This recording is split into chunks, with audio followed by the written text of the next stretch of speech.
Hello, everyone. We're here at Artists United. We got the creator and founder of Maximum Exposure, Chuck Pfoutz. We wanted to go ahead and talk about Chuck today. So let's go ahead and go with your career. It says that your career is divided up into 4 parts. Let's start with the beginning. Okay. So where were you born? I was born here in St. Charles, right across the river. Very nice. Okay. What are your parents' names? My dad's name is Robert Pfoutz, and my mother's name is Deborah. Right now, her name's Deborah it's Deborah Lang, sorry. Beautiful. Very beautiful. What are their professions? My dad is an electrician. My mother is a social worker. Nice, nice, nice. So Chuck, do you have any siblings? Yes, I am the youngest of 3 children. Nice. So how was art introduced into your childhood? Well, we didn't go to the museum a lot. We didn't really do a lot. There's not a lot of art here in St. Charles either, so it's not a really artsy town. So, I mean, basically I learned from watching movies. My dad was a real big movie freak, so he introduced me to a lot of different types of movies and, different types of musicals, different types of art, different types of, like epic type of films, that were taking place at a different time, where there was all different types of art and fashion and all of that. And then, I mean, of course, we took a lot of art classes in school, and that's how we were introduced to artists and things like that. But I was more in music too. I learned a lot about art through music. So, I mean, listening to music and speaking the words of the music, and how much sensory work plays an important part in writing songs, or making movies, or doing particular projects, or things like that. So it's important to be very in touch with your sensory work before diving into a project, so you know how to handle certain situations emotionally. Great. Because when you're in a project like what we create, there is a lot of emotion involved in it, a lot of creative emotion, and it's not often that we always end up falling in love with each other on the set, and then all of a sudden, once the show's finished, it's done, and then we may never see each other again. So basically, you use those components to gather that information to start your.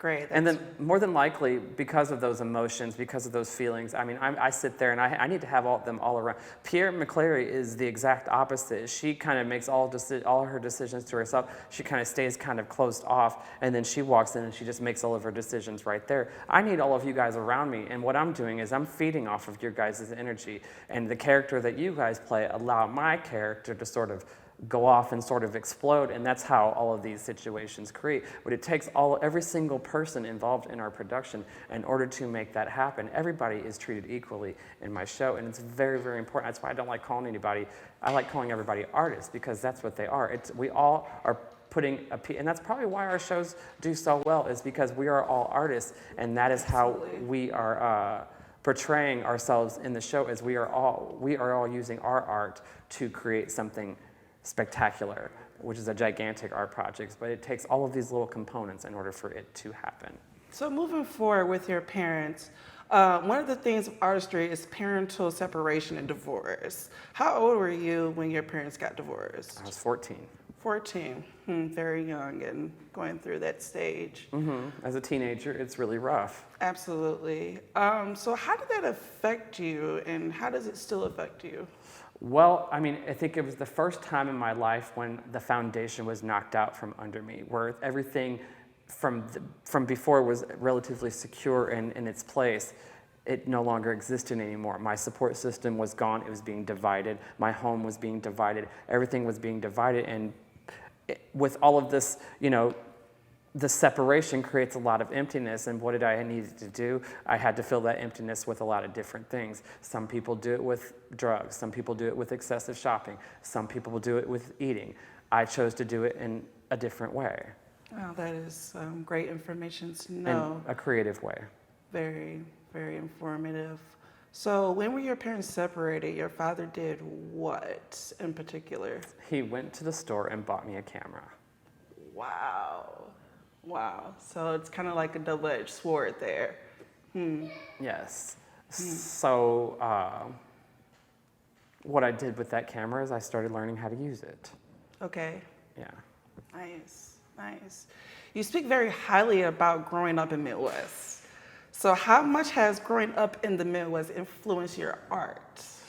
Well, I find that probably in the Midwest is probably there are a lot of creative people who really want to do things, and a lot of times because a lot of the big time things that are going on in the world are always far away, like Chicago, New York, Texas, Miami, LA, Paris, things like that, Japan. I mean, lots of other places in the world, all those big places, but in the Midwest, there's really not a lot going on, but there are creative, hungry people who are looking to lash out.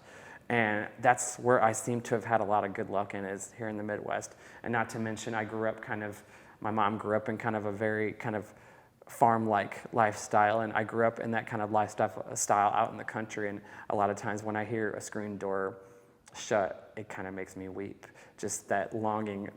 I live in the city now, so I don't really have those type of natural things that go on, like birds chirping or normal. You hear loud noises, cars going, ambulances, gunshots, all of those things. You don't really hear those things that you kind of take for granted when you're growing up. So whenever I do it, it just takes me back to that time whenever things were kind of simple and calm. And that's kind of what the Midwest kind of reminds me of, is simple, calm, It's like right in the middle of everything, of the chaos. It seems like you're very influential, Chuck. So who is Alyssa Ermely, and how much of an influence did she have on your life? Well, she helped me publish my first project. It was a website, and what we did with that website was we did a lot of artistic type of things on that platform. Yeah. We did a lot of digital media. We did a lot of photography. We would get invited to parties. We would photograph these parties.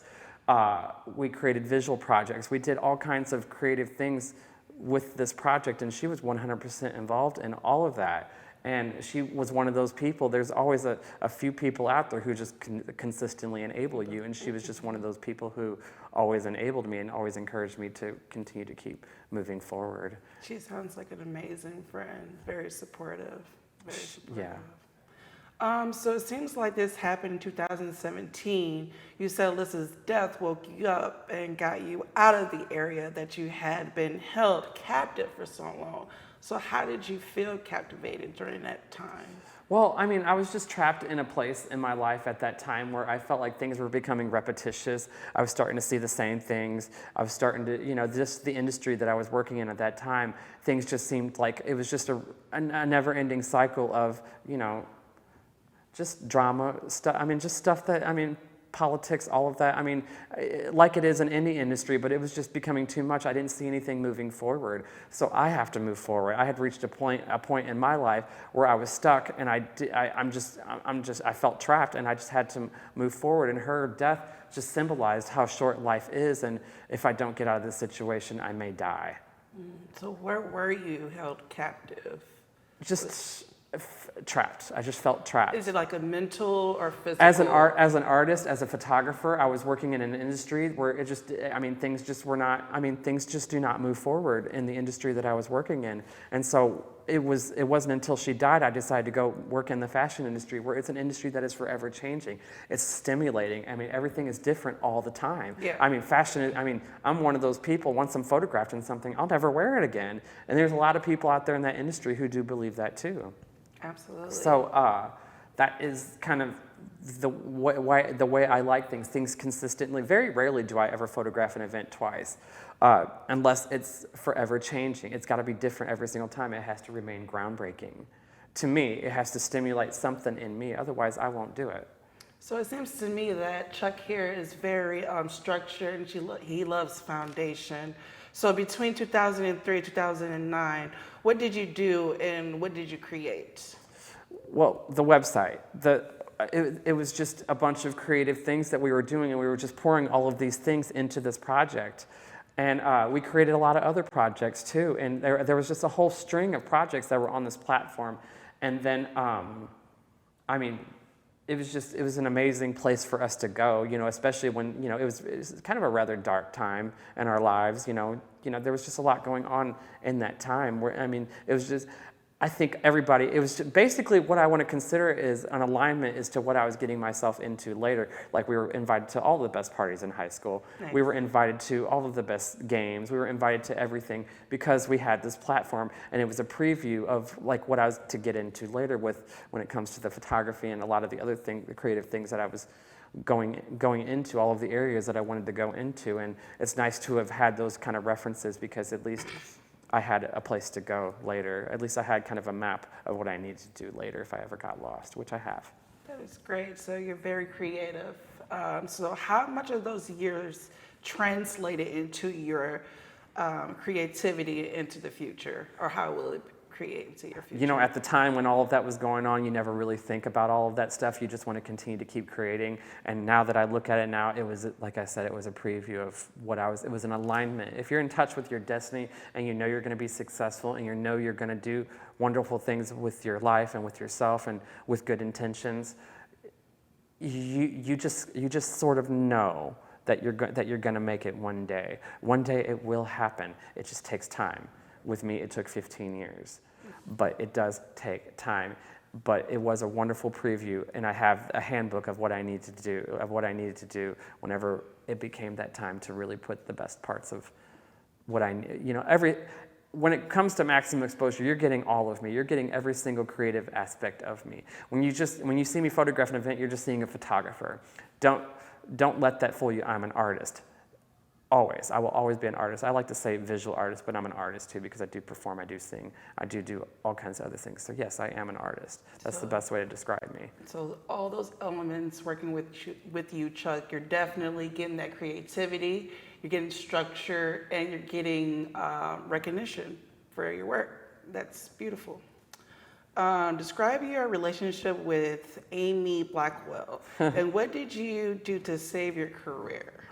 Okay, well, Amy was in her 30s at the time when this was happening. Probably about around 2009, the platform that we were creating all that stuff, all those creative things on, went bankrupt. And they went bankrupt, and they didn't even tell everybody who was associated with that platform that it went bankrupt. And so all of those things that we created on that platform was lost. They just took it offline, and we had nowhere to find it. I actually hired a lawyer to obtain all of that material.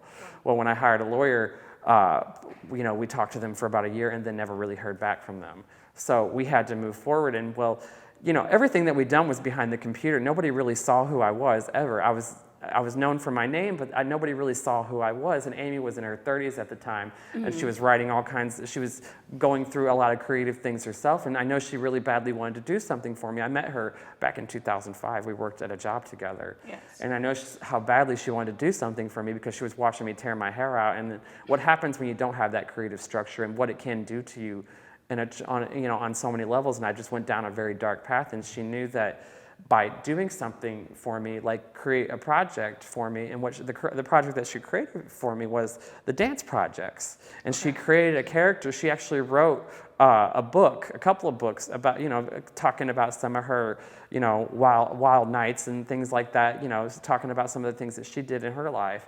And basically what she did was she had me play her character, and then the character that I was in that book, she was playing me. So we were playing opposite one another. Okay. And because we knew each other so well, we knew we could portray each other very well. And then so with these dance projects, that's what we were doing. And that right there was really the start of this very wonderful creative journey that we not only began together, but began with everybody else, because it just goes straight down from there. I mean, it goes straight up from there. So go a little bit more into detail about that situation. Okay. The hosting service that housed all your materials went bankrupt, and you lost all of your material. How do you deal with stress and things that come? Like, how do you deal with it? You learn from that situation, and you learn to back your stuff up, and you learn to keep everything on, not keep everything on the cloud like you're supposed to. Always keep it backed up on, always keep everything on, backup tapes, backup hard drives, things like that. Yeah. Always learn to keep everything in a safe place. So if anything like that ever happens, so you learn a valuable lesson in that situation. Keep everything in a safe place. So if anything ever happens like that, you'll always be prepared for it. So I did learn from that situation. I learned a valuable lesson from it. And yes, did really hinder me creatively because I could have used all of that material and for a lot of creative things. I think I would have been probably years ahead of where I am today if I hadn't lost all of that material. Wow. So it's like the greatest saying that you win some and you lose some. Yeah, right. So in 2011, you took But it teaches you not to hang on to things, too.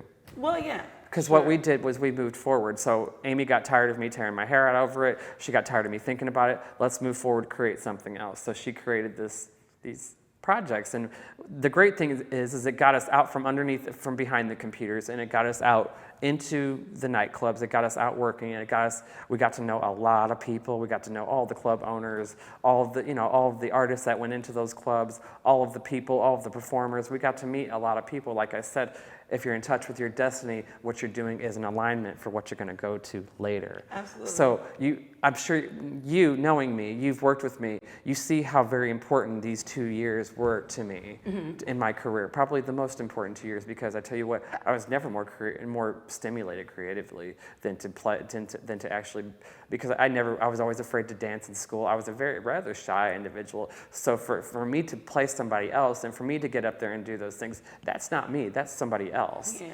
So to be somebody else out there on that stage like that, dancing, having the time of my life, doing it professionally too. I worked with a lot of choreographers. Yeah. I worked with a lot of different types of people, so we can take it further and further each time, and that's exactly what we did. And a lot of people could see versatility back then, and I think it's very important to stay versatile as an artist, so you don't get too stuck in your ways, and people can't pigeonhole you. People, you have to go from one extreme to the other every single time, and that's what's best for you. That's the way I feel. That's what's best for you. Stay versatile. So in 2011, you took a leap of faith and moved to St. Louis. How does 22-year-old aspiring young artists take on a city like St. Louis? Well, like I said, it started with dancing, and then we'll go more into what happens later. Oh, okay. So dancing. Oh, how long were you a go-go dancer? 2 years. It's beautiful. So what did you accomplish as a go-go dancer? I met the venue owners, I met those entertainers, I met models, I met a lot of different, you meet resources. I got paid bookings. A lot of these events that I was going to, a lot of these places that I was dancing at, I was getting paid for. So I already had in those 2 years a list of people, list of contact information of who to talk to when it comes to taking my next step. Okay, so So how many performances did you give, and how much of a help of your career as an artist? So how does dancing and your performances help you as an artist? Well, I did 65 performances, and I tell you, Wow. yeah. 65? 65 performances in 2 years. So you dance like twice a week, 3 times a week? Twice a week, yes. Wow. Fridays and Saturdays. Okay. Yeah. Okay. And we shot every single one of them. We videotaped it. We photographed it. We put it online, and that's how we gained our following as well. Okay. Yeah, and so doing something different every single time, because I'm one of those people. I don't want to be seen in the same outfit twice. Who really does? If people don't, some people don't mind, but I don't know. I don't like being seen in the same outfit twice. So you got to change the outfit up. You got to change the performance up. Got to change the music up. We changed it every single time, and I rehearsed for an entire week, and then I went up and I danced. So speaking of visuals, how many visual albums did you create for the Go-Go Dancer? 4. That's 4? 4. Okay. What was the name of the chapter you played in those visual albums? Carlos. Nice. Carlos? His name's Carlos Ferguson. Okay. What inspired you to do that? Amy created that character. Oh, okay. So Yeah. that's when that... Uh-huh. Okay. I see how it's flowing. And you know how those characters were actually created? Okay, you see those people out there with those petitions? Where people are petitioning to get something on the ballot. Yeah. Well, she made up a name and put it on there. And then whenever I saw it, I just started laughing. And I was like, okay. And I created a name too. And then so when she saw that, that's what she used for her book. Like point noted. Yeah. So in 2023, you published at what you thought was your first dance project. What did you do next? Was my final dance project. Or, yeah, final dance project. Yeah. What did I do next? Yeah. Well, I was getting ready to graduate college. I got inducted into the National Technical Honor Society, and I had to volunteer my time for so many things in order to earn my stash. So the first event that I volunteered my time for was for a graduation. And at this graduation, I met a photographer, and he needed help, and I helped him. Okay. So who is Kyle? Kyle Cabance. He owns a photography studio in St. Louis. His So name that's is. the one that helped you with your final project? No, he did not. He didn't help me with my final project. He was a photographer, and he was a photographer at that event, and he hired me. Okay. At that event. Well, basically, what I did was I went there to the event. He asked me. I asked around who needed help, and then he asked me to come back and help him, and he handed me a camera, and I photographed for him, and he hired me right on the spot. Okay, so what was your first booking underneath Kyle? Underneath Kyle, Yeah. it was the St. Louis Emmys. Well, the Midwest Emmys. Oh, awesome. How was that? That was Well, I mean, a there was. nerve? I didn't really think anything about it until I actually got there, and then I saw all of the local reporters. I saw all of the local reporters in the Midwest. You're just I like- saw like some of the most well-known people in St. Louis, some of the most well-known promoters. Some of them I already knew. Yeah. Okay, and then some of them I was just meeting them for the first time, and I mean, it was just wonderful to meet all of those people. And this is my first photography booking. I mean, what an introduction! That's great. Wouldn't you say so? That's a. Absolutely. How would you feel? I would feel like If that was your first event ever to be welcomed into that industry. I would feel very honored. Yeah, very it was. honored. It was So- really an eye-opener. After that, what happened? I started receiving bookings right away.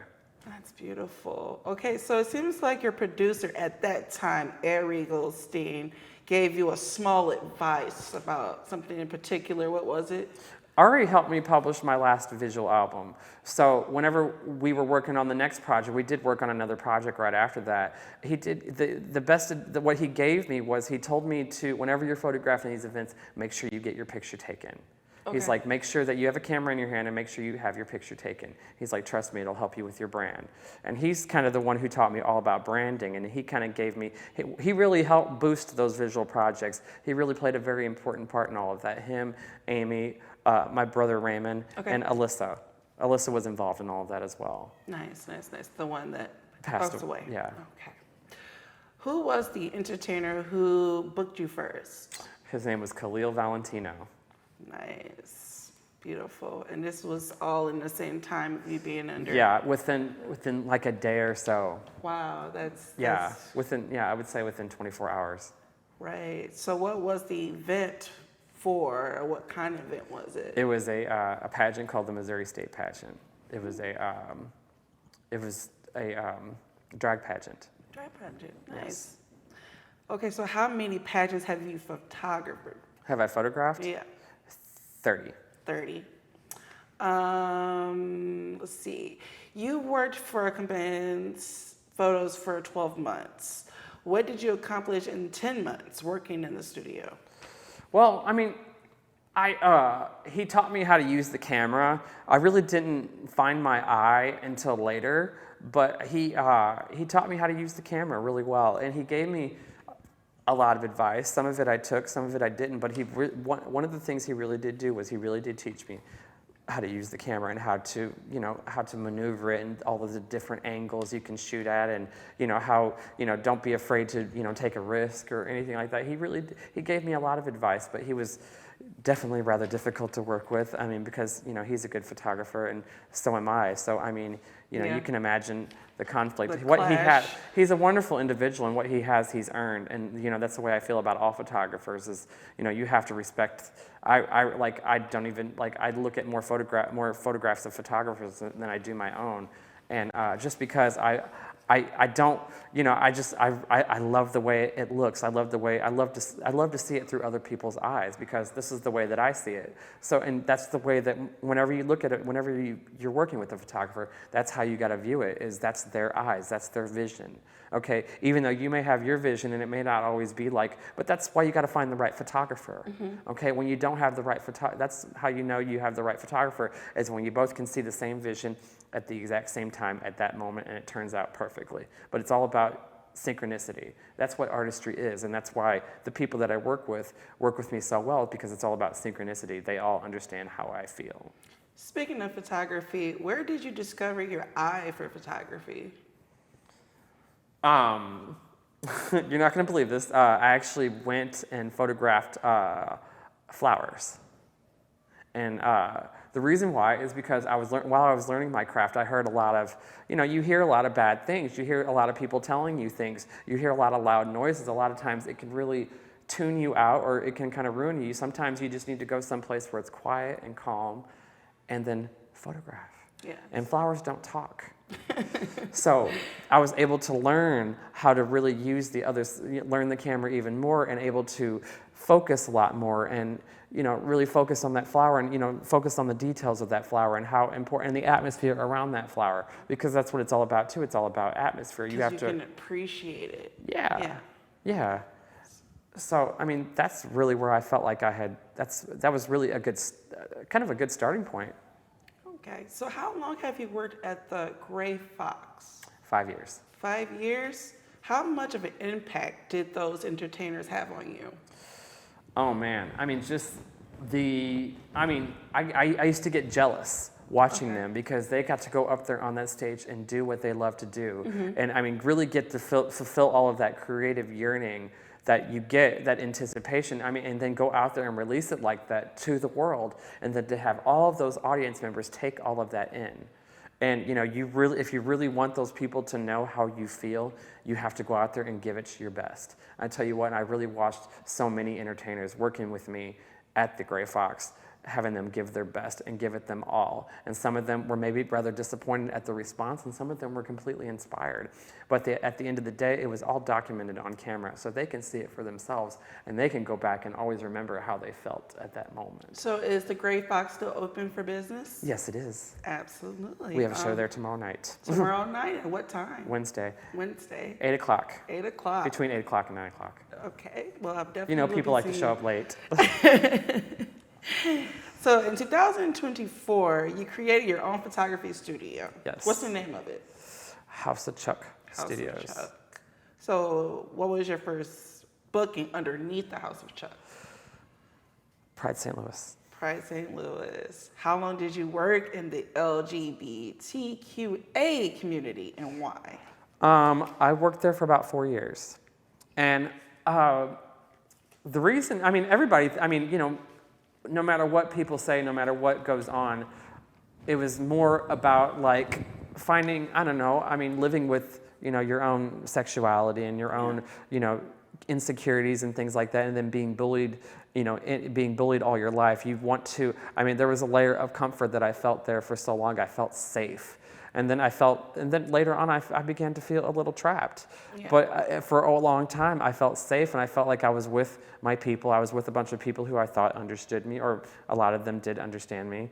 It was just a really nice place to get to know people, and a really wonderful platform to work in, because I was exposed to so much creativity, and it really helped me in so many ways. It just built up that yearning until one day that pimple just finally popped, and then I had to go do my own thing. But watching the entertainers going around the country doing so many things at once, it really was I didn't realize what I was doing at that time, but I was building something. And that's one thing about the community itself, is all about acceptance. When you're feeling lost and you don't have that bond with anyone that can relate to you, why not? Right. So the secret to success is community. Absolutely. And unity.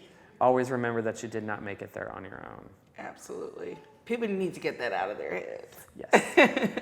Moving forward, what event did your photography that you felt changed everything? Like, what changed when you did your photography? what event changed me the most? Yes. Well, around this time, it was about 2014, and Ferguson had happened. Okay. And I mean, I was watching this happen, and I had never seen anything quite like this before in my life. Actually, see something happen like this in my hometown. I mean, I've seen videos, I've seen people. I mean, I've never actually saw somebody actually riot, rally, things like that. Actually, petition, all of that. I'd never seen anything, any type of march or demonstration, any type of movement like that whatsoever, and so viral and so intense. And it's just the true. I mean, when I look at it, I see madness. I see just frustration.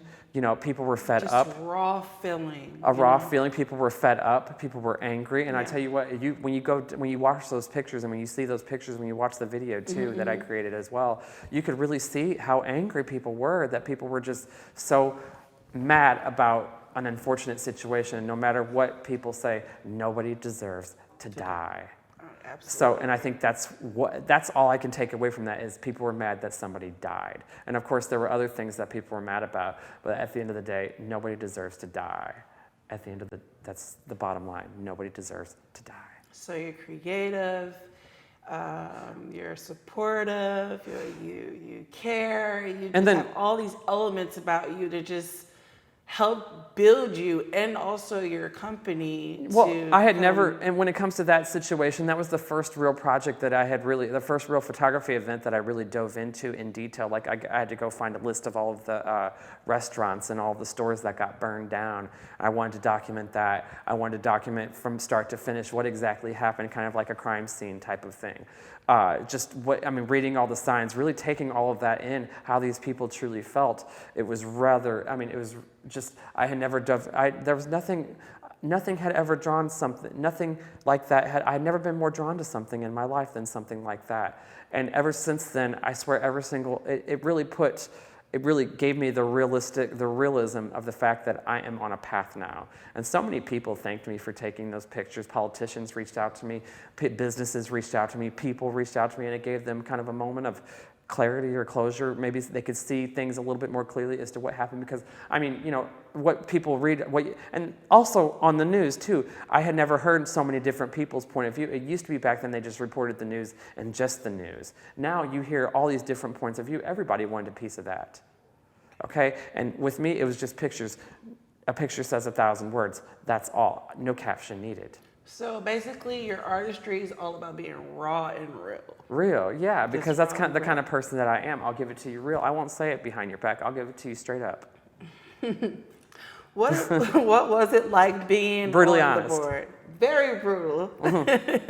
What is it like being on the board for Pride of St. Louis? Pride St. Charles? Or St. Charles, my apologies, and St. Louis. Well, growing up in this town, I was bullied a lot for my sexuality, and it wasn't that long. People don't realize, things are really in a really wonderful place now, but I tell you what, it was so hush-hush not so long ago. Yeah. And I remembered how it felt growing up in a town like that. So it was the ultimate closure for me to jump on board that project and be a board member and really help make that movement, build that movement up from the ground up, and really kind of get people involved in it, get media platforms involved in it. At the time, my following was really huge, so me promoting it really helped. A lot of people found out about it through me.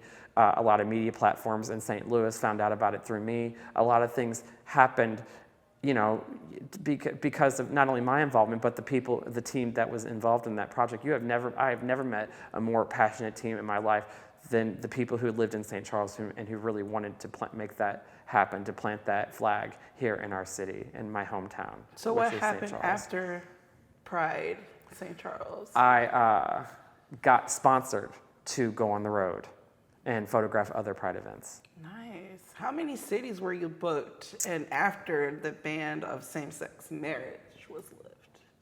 Let's see. I did Kansas City. I did Chicago. I did L.A., Texas, Dallas, Miami. We went down to L.A. We started in L.A. We went to New Orleans.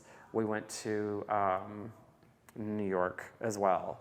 And those were like pretty much the major cities in the United States. So speaking of LA, while you were doing photography in LA Pride in 2016, what happened exactly?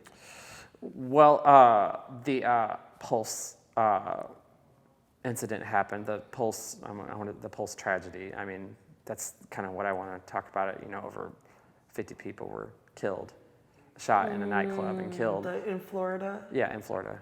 Wow. How did you feel about that? Well, we were at LA when it was going on, and they had actually arrested a guy probably about 50 feet from where we were standing. Somebody came up to, somebody got a phone call. Somebody called the security team. Somebody from home called the security team at LA and told us we needed to go home immediately. So we left immediately. We went back to our hotel. We packed up our stuff and we left immediately. But they found a guy 50 feet from where we were standing. He had machine guns in a bag. So wow. We went home immediately. And I mean, just so much was going on. Things were really unclear of what was really going on. I mean, everything was just being tossed around in headlines. And then by the time we got home, that's when we found out, like, not only we knew what had happened, but we finally figured out the extent of what really happened and got a true story of what happened and reason why we were asked to leave and go home so fast. And I mean, we went to my layover. I had a layover in Orlando the next week, and then we went over there, and it was just so, like, walking through that town, walking through that area was just so, it was kind of chilling. So, like, as you were traveling, seeing the community handling that situation, like, how did you feel about the mourning? It was kind of, in the beginning, it was really, really sad. Mm-hmm. And then as we progressed, as we got on all the way, because I was on the road for 2 years. As we got further into it, it seemed like people were beginning to,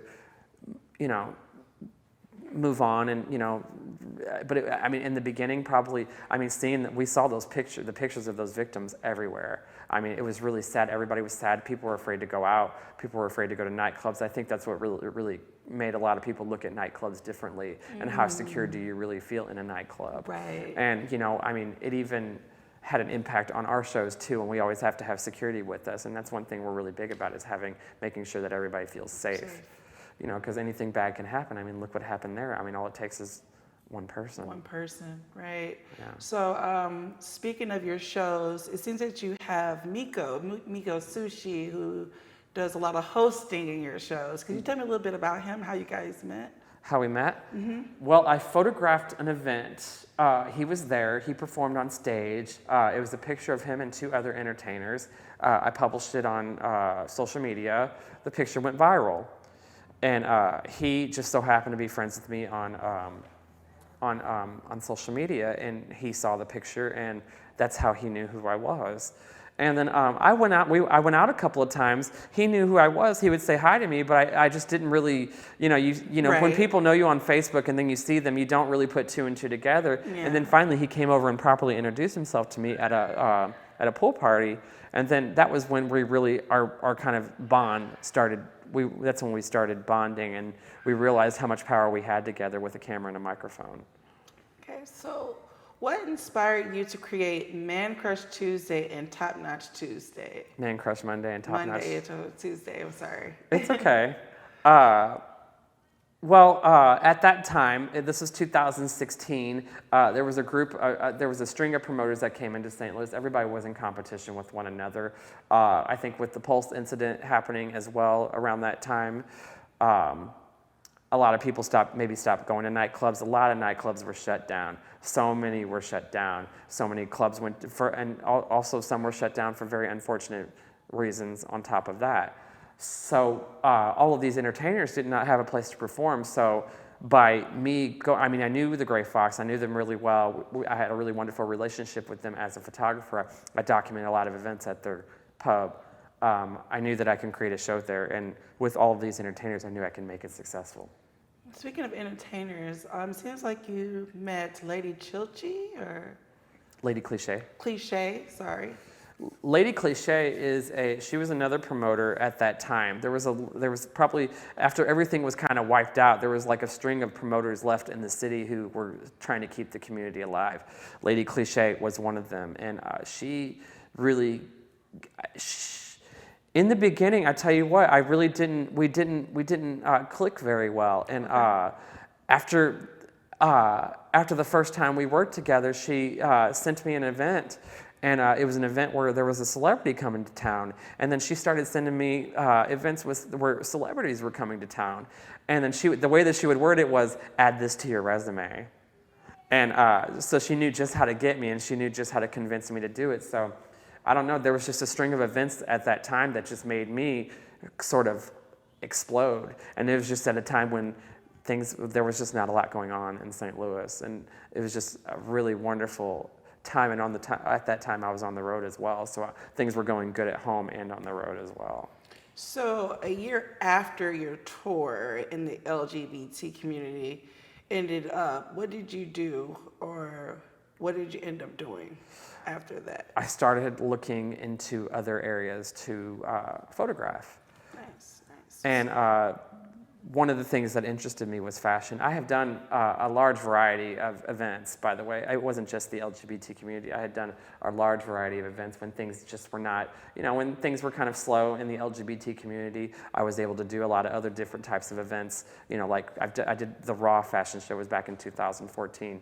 I did a couple of other, I did a lot of different types of events, shows, concerts, things like that. It's important to stay versatile, and one thing I wanted to do was I didn't want to be typecast in any way. I wanted to be able to go off into all of the areas that a person can go in when it comes to having a career. Why did you change the industries? Things were just kind of, I don't know, I felt like I had reached a point where I had gone as far as I could. I felt like I had been on long enough. I felt like I had met all of the people I could meet in that when it comes to that industry. And when you're kind of also I was seeing everybody on stage and watching them go on stage and be able to release all of that creative energy like that. I was missing all of that, and I don't know. And whenever you reach a point where you're not when the creative juices aren't flowing, you want to go somewhere else. And one thing I really did like about fashion was it was just constantly changing all of the time, and so that's what I decided to do, so I started getting involved in fashion shows. Get involved in fashion shows. So speaking of that, it seems that you have met Pierre McCleary. Could you tell me a little bit more about her and how you guys met? Well, Pierre had met me at a time, she had met me years before, and I didn't even know that I knew her. She was a model in a fashion show, and at that time I was just so thrilled about photographing the event. You don't really realize who you're working with at that time. Right. Pierre was one of those people. Nice. And so she remembered me from years before, and then I was able to call her up and be like, hey, I see you have a fashion show coming up. It looks really nice. I was like, I asked her, I was like, would it be okay if I came and photographed it for you? And she said yes.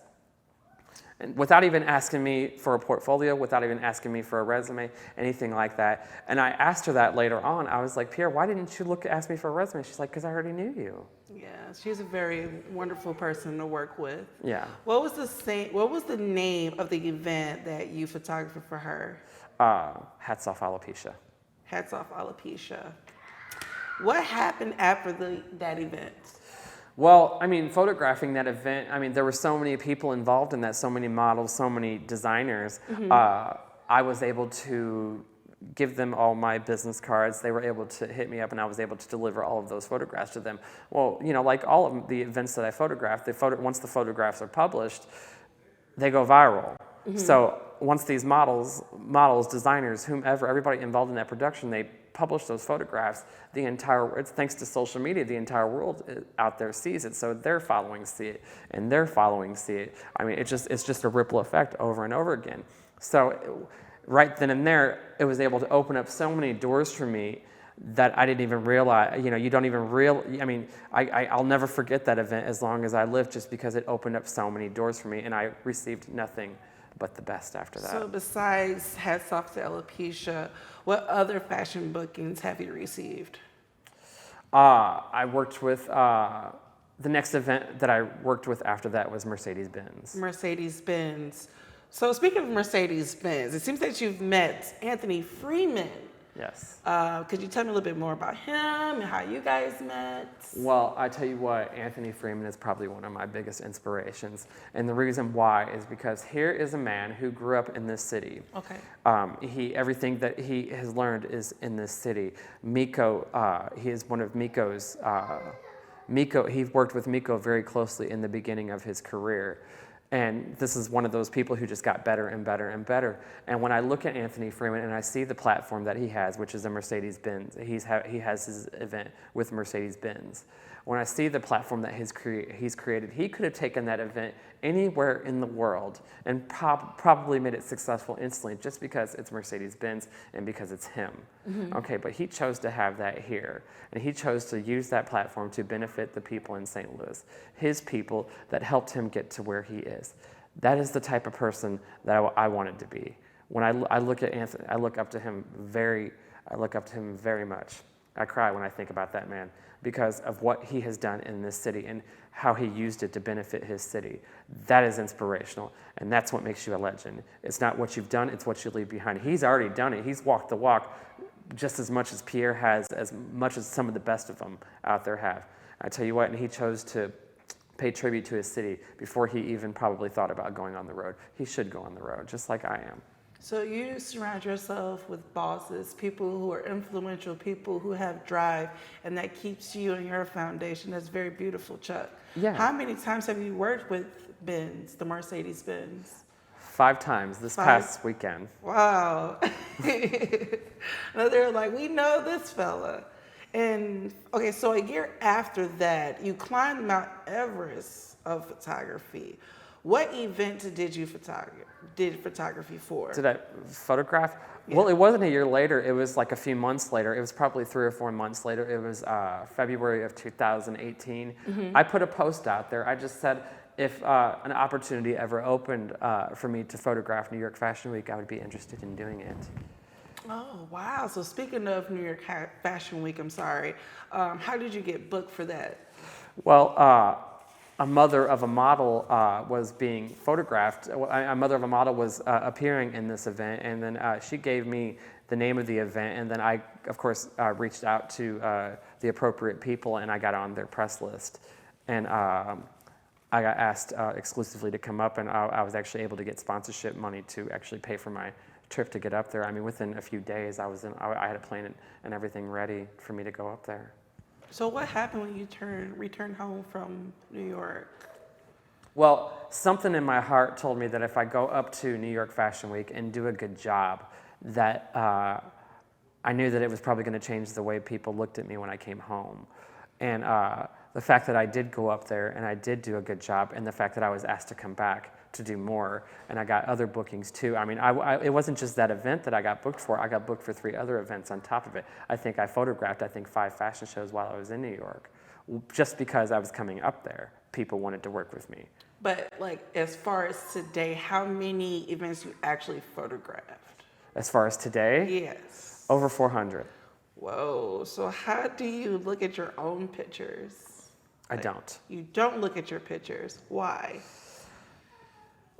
Well, especially old pictures, and the reason why is because you grow so much. I mean, no matter what, nobody is ever truly the best at what they do. There is always room for improvement. You're always changing, and that's the way that I am too. I'm always changing the way that I shoot. I'm always changing the way that I set my camera. I'm always changing different lighting conditions. I'm always doing something. Maybe I'll try this differently and see if the result is going to be different. A lot of times it always isn't. Sometimes there is something new that I learn. But that in particular, though, oh God, I'm sorry, I start talking about the camera. Where was I at? How did that change? How do you looking at your pictures? So you say you don't look at your pictures. Yeah, I don't look at them because I don't want to go back and regret, or I don't want to go back and say to myself, oh, I should have shot it this way. Yeah. Because I have changed so much. I'm sorry, I got off topic. Because I have changed so much, I go back and I'm like, oh, if I was just there again, if I was just there at that time, again, I could photograph it this way and it would have turned out so much better. I don't want to go back and regret it. And so I don't look at my pictures. And as a matter of fact, once it's edited, and once it's uploaded to my cloud server, and then once it's distributed to you guys, I never look at it again.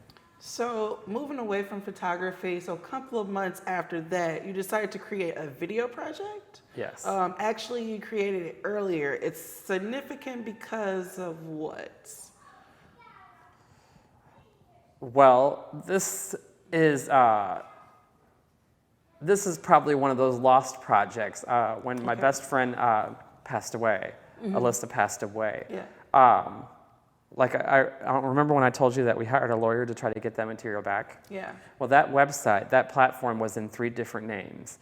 Okay, Amy, who is an executive producer on that platform. Alyssa, which was another executive producer on that platform, and me. They tried to reach out to us saying they found my material, but me and Amy moved.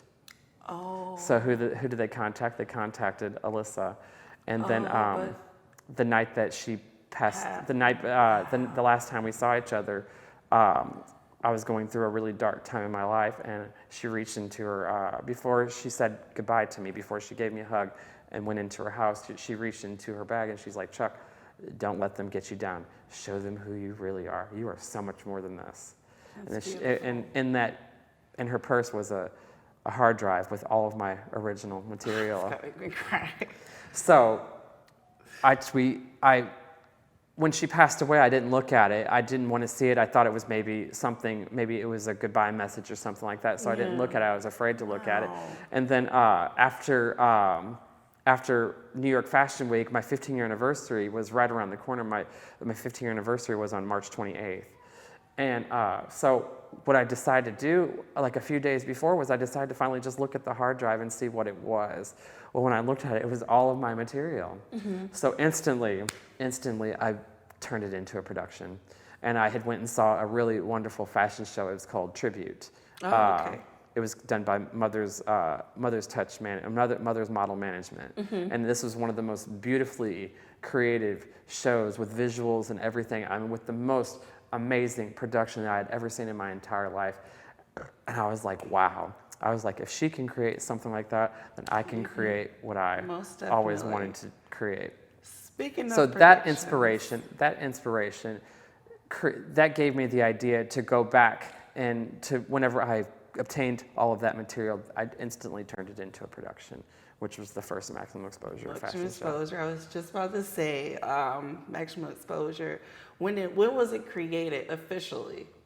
2007. 2007 officially. Yeah. And then that's when you guys had the Maximum Exposure series. Well, no, it was originally a different name. Okay, gotcha.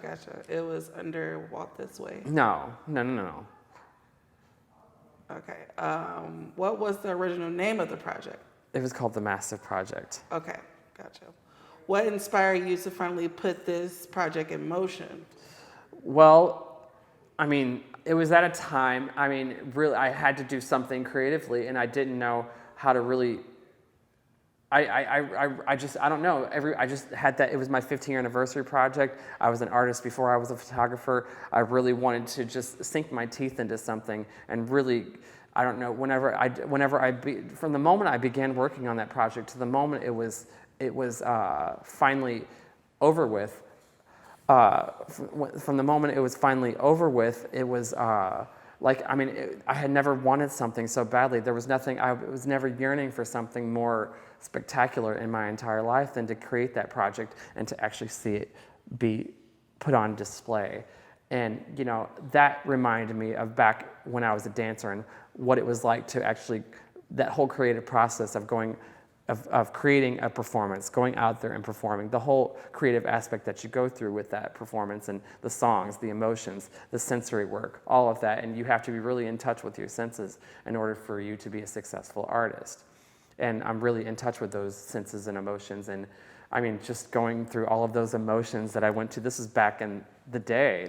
All of this stuff was created back in the day. So going back and just reliving all of that, it was so wonderful. And not to mention, everybody just looked so beautiful. It was inspirational. I'm sure. What impact did the first show have on St. Louis? And how did it affect the people involved in the project? Well, I tell you what, a great deal of those people have moved on to bigger and better things. Some of those people went on to New York Fashion Week. Some of those people were there with me in New York Fashion Week that year. There was just so much. I mean, I tell you what, I don't think anybody had ever seen a lot. I mean, a lot of people. I don't think anybody had ever really, especially the people involved in that project, had ever seen anything quite like that in their lives. Yeah. Nor did the people who we delivered to on social media. I don't think. I mean, it was like people described it as putting as basically dumping a splatter of paint all over the city. It was really wonderful, and I tell you what, people admired and respected me for it. I tell you, it was really great. It was inspirational. Zod Galaxy magazine voted the Maximum Exposure Fashion Show the best production of 2018. That is insane. That is great. That is great. Can you tell me a little bit more about that? He was a photographer. He was a photographer in a magazine who attended the show. I mean, that's what magazines are for. I mean, that's what magazines are there for, to not only cover your show, but to review your show as well. That is a very nice compliment. So speaking of media, do I think it was the best production of 2018? I don't know. It's not. That's not my decision to say. The people who are entitled to say that are the people who watched it. But to me, it was a wonderful project. A lot of mistakes were made during the creation of that project. Mm-hmm. We learned from them. So. Well, you got my vote. Well, it seems like the media was involved. So the Real STL News live streamed an event twice over. 5,000 people tuned in to watch what Legacy Entertainment described as one of the greatest cultural collaborations that St. Louis has ever seen. That is great. And then the Riverview Front Times and Out of St. Louis magazine named Chuck number 8 on the list of the 15 most influential people in St. Louis.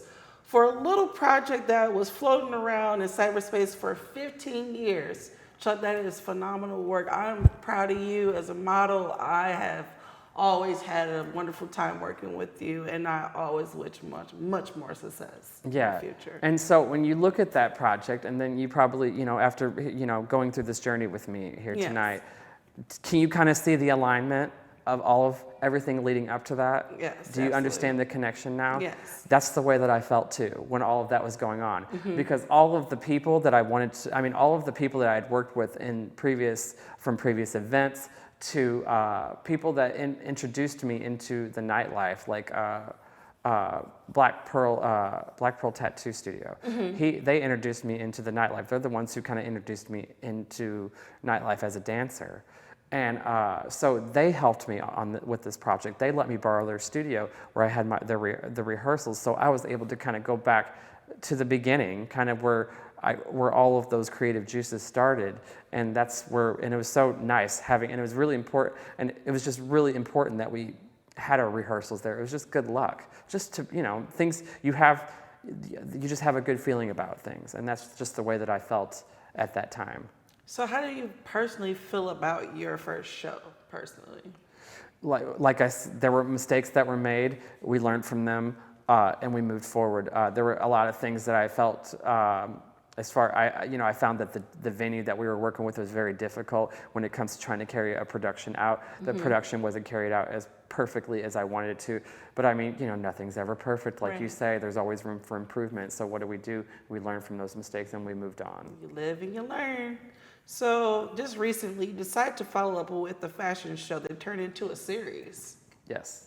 All right, so what was the theme in the second installment of Maximum Exposure series? It's called Out of Darkness. Out of Darkness sounds wonderful. It's very exciting. Why did you take the series into that direction, though? Well, again, it all goes back to versatility. Okay. We created, the theme of the first show was 70s, 80s, 90s, 2000s, and 2010s looks. So what we did, and I call that show Time Machine, and the reason why, and the visuals that we created, the way that we promoted that event, we created it like a time machine, like we were traveling through time, which is exactly the type of work that we did at that time, back between 2003 and 2009.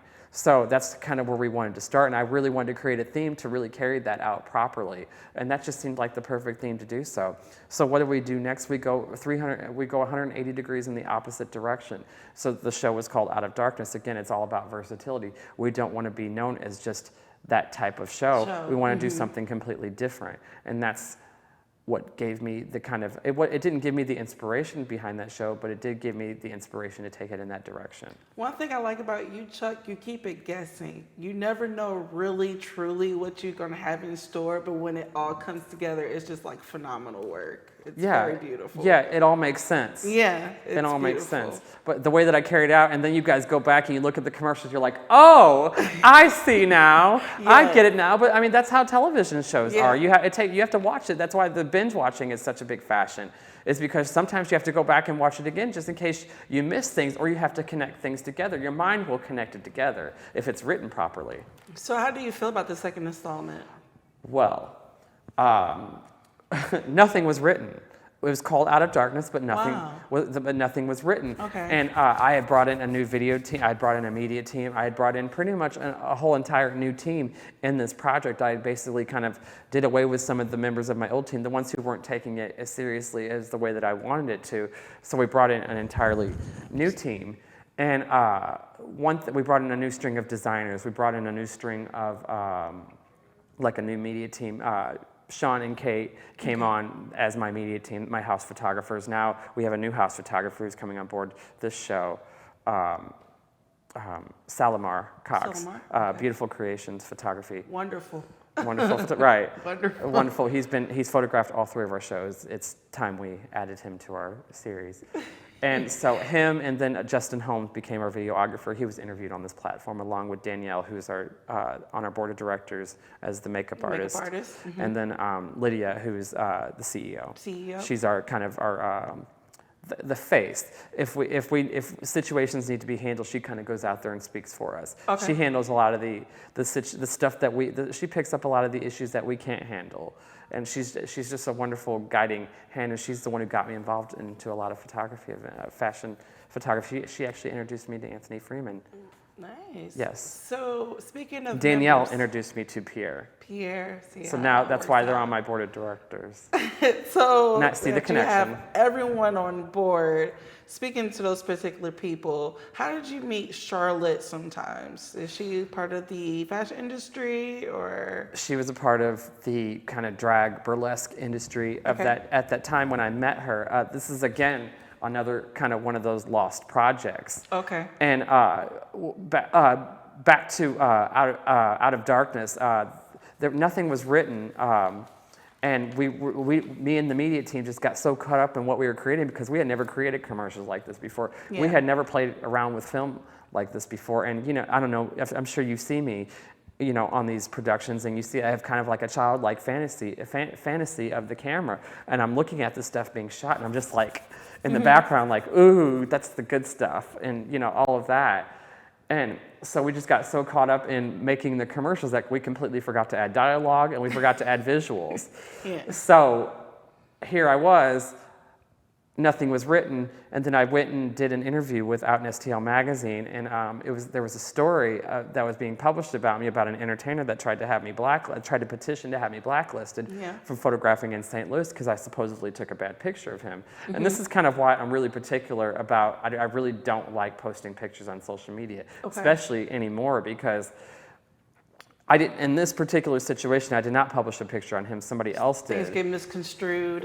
They thought that I did. I mean, I don't know, for some strange reason, my name got brought into it, but I had nothing to do with the situation whatsoever. Yeah. And the person who was trying to petition to have me blacklisted just so happened to do it while I was out of town, so I couldn't go and stop him. So I had to post about it online. I had to basically publicly humiliate myself in the process of this embarrassing moment over something that could have been solved by just simple communication. Hey, sir, I didn't do this. So moving away from that, we're going to go back to the series. So what makes you want to go towards that direction when you're talking about the Maximum Exposure series? Well, whenever that article was published, I was in a very happy place at that moment. I mean, we were really creating a really wonderful project.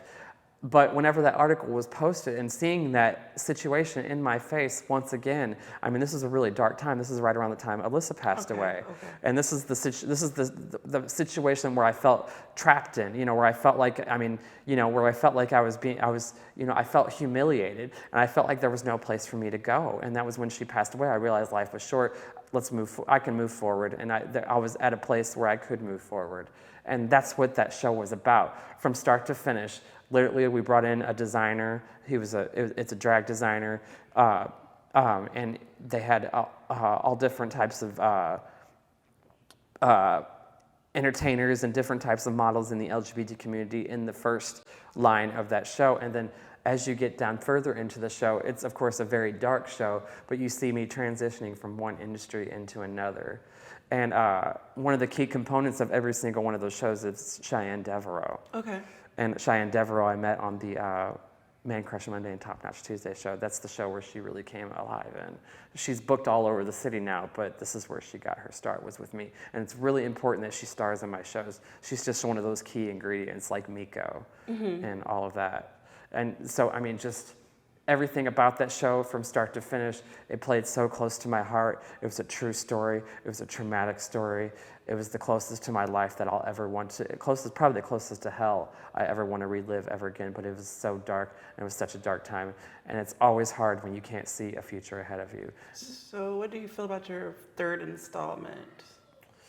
Well, this is, again, one of those lost projects, another one of those projects that was just floating around there, that was just sitting on a server that had never been touched or altered or any type of way. And I thought of this idea back in 2014, and it was supposed to be another follow-up to my go-go dancing project, and it was a burlesque project. My son's mother was a burlesque dancer. Charlotte was a burlesque dancer. The entertainer who we had star in that installment was Sophie Desaad, who was a burlesque entertainer that I met at that time.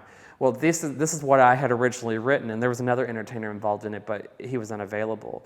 So with this having documented in a script, and I brought it to Charlotte, I was getting ready to accept my award, and Chris, and Chris Ando, who's the editor-in-chief of Out in STL magazine, Miko, who was the MC of the Out in STL award ceremony, and then Charlotte was hosting it as well. We also happened to be there at his house I was talking about what I'm doing, she was talking about what she's doing, Miko was talking about what he's doing, and all of a sudden, within like 24 hours, she had sent me a message saying, "Chuck, how about doing a burlesque fashion show?" And then I remembered the burlesque show that I wanted to create, and I remembered the people that I wanted involved in it. So I took that script and I took it to Charlotte. I was like, "Charlotte, what do you want to add to it?" I was like, "Let's bring in probably 4 or 5 designers who are down for the challenge, and let's bring in 4 or 5 entertainers, and then that's how we'll create our show. You know, entertainer, designer, entertainer, designer, entertainer, designer." That's how the show was. That's how we played that show out. And for me, it was, like I said, it was one of those lost projects. So I went back in time to 2014, and I created kind of a direct sequel to my dance projects, going back into that area. This is my 10th video project. So going back into that area, and it had nothing to do with, I mean, it just goes back into that time when I was feeling creative, and all those creative juices were flowing. And so going back, and this is my 10th project, number 10 is very important. So it's important to go back to the beginning where it all began and kind of continue forward. So I went back, as I said in several commercials when I was creating my second installment, I'm gonna go back to being an artist again, take a break from photography and go back to being an artist again. And this was the first way back to being an artist again. And my God, it was incredible. I participated in the third installment. It was a very fabulous show. What is the driving force of what some might say the spine of character for Carlos, the go-go dancer and fashion icon? Well, Carlos, the go-go dancer, was revived in the Maximum Exposure fashion series Burlesque. Okay. So this is the first time that character has been seen in a long time. Okay. And since my 4th visual album. So by us bringing him to life in the 10th visual album, it just opened up a lot more dialogue and character and more directions that we can possibly go in. And he was and I consider him an alter ego of mine. He's everything that Chuck is not. Chuck, the division between Chuck the photographer and Carlos, the go-go dancer and fashion icon. I mean, will we see Carlos again, maybe? Yes. Okay. We will. I have a really good question for you. What is the next for the Maximum Exposure Fashion Series? Like, what do we expect out of this series? Well, we're going to Chicago next. We're going on the road, actually. We're taking the show to probably all of the cities that I've visited before and some more. Okay. Probably Paris, London, Milan, and probably even some other areas like Africa. I'd like to go to Africa. Okay. Go into a lot of maybe understated fashion capitals and make those fashion capitals come to life. So Maximum Exposure will go international. Yes, starting with Chicago. Starting with Chicago in August? August 17th. 17th. Yeah. Do you feel with each installment you're taking it further and further over the edge, or? Yes. Okay. There is a downfall to every business. What is your downfall to this business?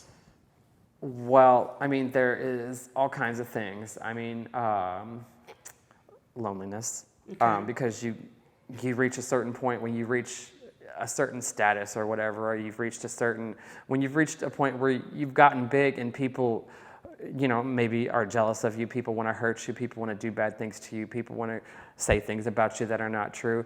A lot of times you don't want to talk to a lot of people anymore, and that's kind of the downfall of it, is because you have to remain private, and you have to keep your privacy private. You have to protect your children, you have to protect your family, though you don't want them becoming public property, because so much of my career is public property, so much of it is public. I don't want it to impact my family or hurt my family in any way or anything like that. And so for the consequences of all of that is a lot of times you do have to stay private. So a lot of times I go and photograph my events, and I don't talk to nobody. I just go home after that. Yeah. I really don't know the enormity of what my work represents. I really don't understand what all of that means. When you say established or celebrity or anything like that, I really don't understand all of that, but I do know how it works. Yeah. Me, as far as I feel where I'm at, I still have a long way to go. So when people say that I'm established, I still feel like I'm lost and I'm still finding myself. So how connected is the Maximum Exposure Fashion Series to the rest of your career as an artist? It's connected in every single way. Right now, it's telling stories of my photography career that were never told. It's kind of, just going into different areas that I was never able to do before. And then now we're kind of eventually we'll get into telling the stories of of the other while I was working on Maximum Exposure, I created other projects too.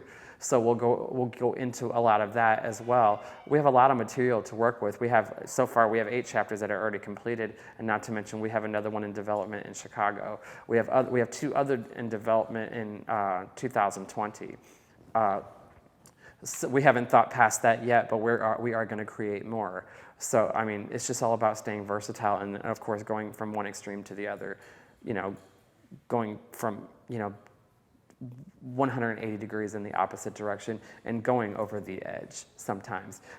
Not necessarily over the edge in what you consider provocative, but over the edge meaning maybe scary or maybe funny or maybe hilarious, just something outrageous, okay? That's the type of things that we like. That's the type of things that keep us flowing creatively as far as the team that we are working on. I mean, whenever I throw ideas at them, they just absolutely love it. It's nice to have a team that's down with whatever you create, and that's kind of where we're at. Well, everyone, since that we have covered everything here with Chuck, the pioneer, the creator, I absolutely appreciate you as your artistry. It's something definitely to be admired by.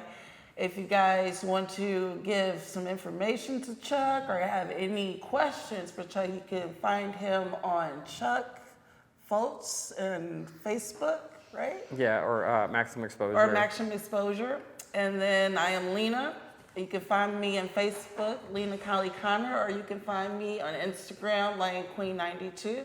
Instagram Maximum, it's called the Maximum Exposure _FS, and then of course on Facebook it's the Maximum Exposure Fashion Series. It's been a pleasure meeting you, and see you soon. Thank you. The Artists United Network is filmed on location at Streetscape Studios.